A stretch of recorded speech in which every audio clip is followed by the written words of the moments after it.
అధికారం మొదలుకొని నేను మీ ముందుకు వచ్చాను, మీకు మద్దతు ఇచ్చాను కనుక మీ అందరూ రానున్న రోజులో శ్రీదేవక్కని గుర్తుపెట్టుకుంటారని కూడా నేను గట్టిగా నమ్ముతున్నాను.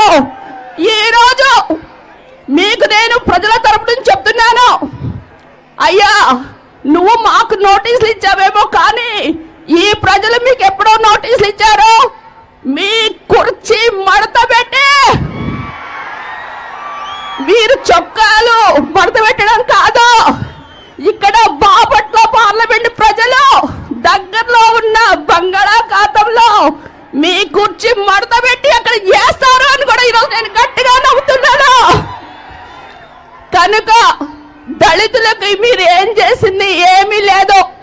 27 సంక్షేమ పథకాలు రద్దు చేశారు, సప్లాన్ నిధులు డైవర్ట్ చేశారు, బ్యాక్లాగ్ పోస్టులు ఇవ్వలేదు, ఒక డాక్టర్ సుధాకర్ ని మాస్క్ అడిగితే చంపారు, ఒక చీరాల కిరణ్ నేను కూడా వచ్చాను వాళ్ళ ఇంటికి మాస్క్ పెట్టుకోలేదని చంపారు, ఇక ఒక డాక్టర్ చిన్న ఒక డ్రైవర్ సుబ్రహ్మణ్యం. మీరు దళితుల్ని ఆల్మోస్ట్ ఈ 5 సంవత్సరాల్లో 6,000 పైన కూడా దాడులు చేయించారు. కనుక దళితులు ఎవరైనా ఇక్కడ ఉంటే మీరు మాత్రం మీ ఆత్మగౌరవాన్ని కాపాడుకుంటూ ఈ ఫ్యాన్ ని రెక్కలు విరగొట్టాలని కూడా నేను గట్టిగా పిలిపిస్తున్నాను. యథా రాజా తదా ప్రజ అంటారు. ఒక సైకో పరిపాలిస్తే అందరూ సైకోలే అవుతారు.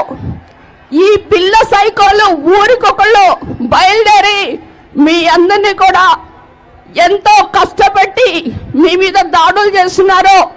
రానున్న రోజుల్లో లోకేష్ బాబు గారి చేతిలో రెడ్ ఐడి ఉంది, మీ ప్రభుత్వానికి నూకలు కూడా చెల్లుతాయని నేను చెప్తున్నాను. ఈ రోజు మీరు చెప్తున్నారు సిద్ధం సిద్ధం సిద్ధం అని. దేనికి సిద్ధం?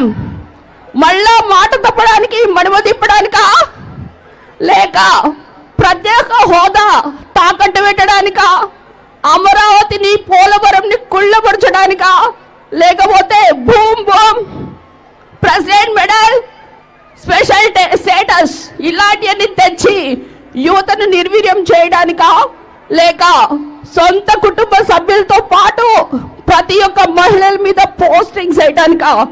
ఈరోజు మీ అందరూ కూడా రాష్ట్ర అభివృద్ధికి మరి సంక్షేమానికి 2 కళ్ళుగా మారుపేరుగా ఉన్న చంద్రబాబు నాయుడు మీ అందరూ కూడా మద్దతు తెలుపుతారని ఈరోజు నేను మీకు ఒకటి